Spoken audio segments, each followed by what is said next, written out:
for once, I'm not working in the garage. It's because we're finally actually doing something to the Jeep. And that is going to be installing a Genright aluminum fuel cell access hatch.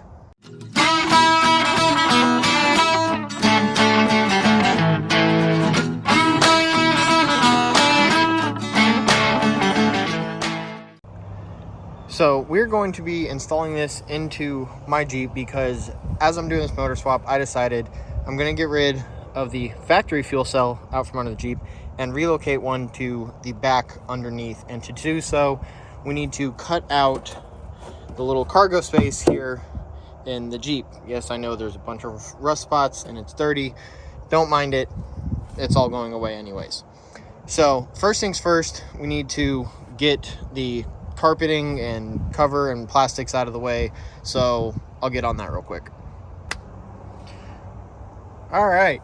Now, if this doesn't show you to pull up your carpet every once in a while and clean, I don't know what will, because it's pretty dirty under here. Anyways, next thing we're going to have to do is scrape away this sealant. That way we can get our measurements for the inside of the tub of where we need to cut out. So hopefully this doesn't go too bad, and I'm going to start scraping away with this putty knife.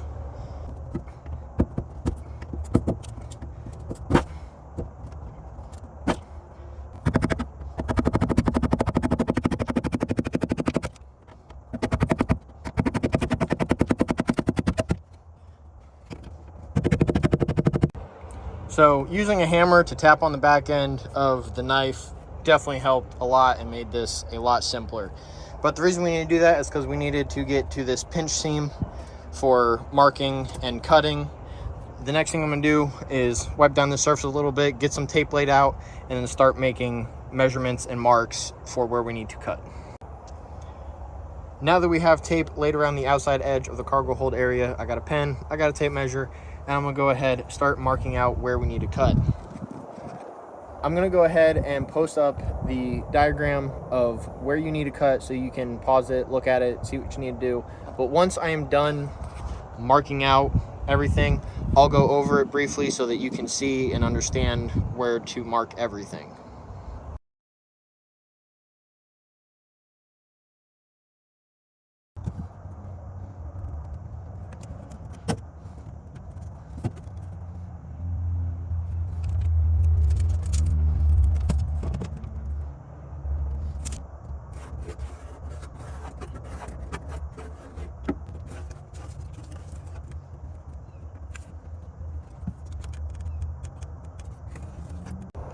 All right, so with now all the markings done, we'll go over real quick. So your bottom point is going to be the edge of the seam right here. First thing you want to do is make sure that you find your center. I'd do it on both sides, makes life a lot easier. But your first thing from the seam up to here is going to be 12.5. Now in this corner, you want to come up 0.8 for this little trim right here, and then you're going to go 11.7 up. Put them together, it's 12.5. So you can mark your first line right here, 12.5. The next thing you can do from side to side is 27.5. So from the edge here to the edge over there is 27.5. I just split it in two, marked from center over, marked from center over, and then drew my lines. And then same thing down here. Now with these little corners, you want to come up 0.8, and then it's 1 inch over, and then you make your little radius on both sides. Now it calls for a 3¼ inch radius around here, but I don't have 3¼ I just have a bump stop, which is exactly 3 inches. So I'm a little smaller than their radius, but it's close enough. That is the markings for where you need to cut out in the tub.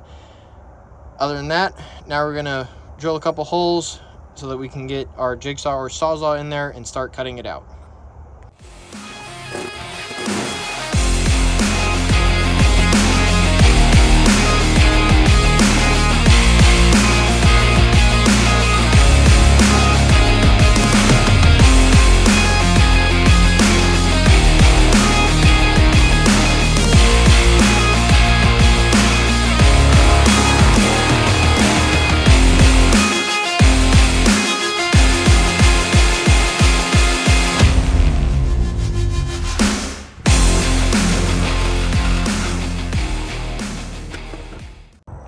Well, thank you to daylight savings time. It's starting to get dark at 5:30. Gotta love it. Anyways, the hole in the tub is cut out. The access panel is ready to go in, get mocked up so that we can start getting the holes drilled for it to get riv nutted to the body. But since it's getting dark, the mosquitoes are coming out and I don't feel like working with them. So I'll see you guys in the morning. And we are back. It is the second day. Now it is time to get the hatch installed, start drilling holes, and get it riveted in. I went ahead and put another piece of tape down and centered it out in the Jeep so I have my center mark, and I put a little tiny pen mark on the hatch itself so I can line it up. And the way this is going to sit, it's going to go down inside the Jeep. The front lip will sit up inside, and then the rest of it will be underneath. So with a quick clamp on the back, the front lined up, center in the Jeep, pulled up against the seam where we cut, I'm gonna go ahead and drill out these holes in the front. That way we have a mocked up position, because with the back set of holes, you will have to drill from the inside down because the cross member is in the way. So we'll get these drilled out. We'll use our rivets as place points when it's on top. That way we can get it drilled in the correct spot.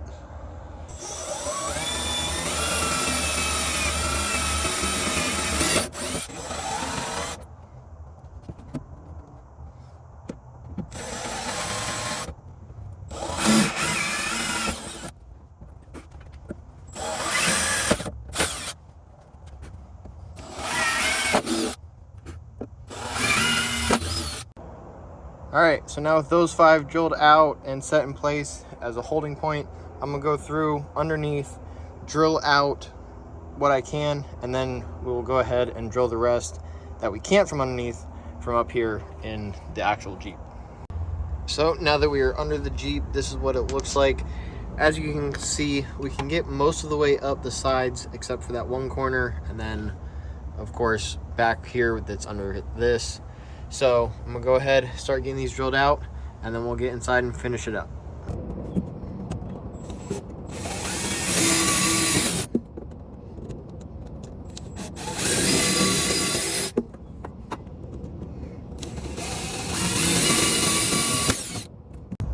Now after drilling those couple out of each side, we're gonna come in to the Jeep, flip the panel upside down. Because of these ribs, you won't be able to get it sit flat to mark it in the correct spot.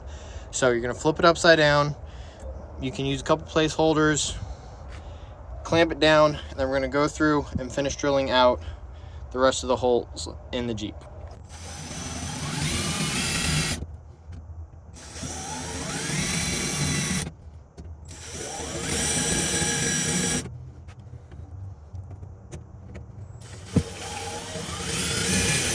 So now with all the holes drilled, and I went ahead and painted the bare metal, that way we keep the Jeep from rusting.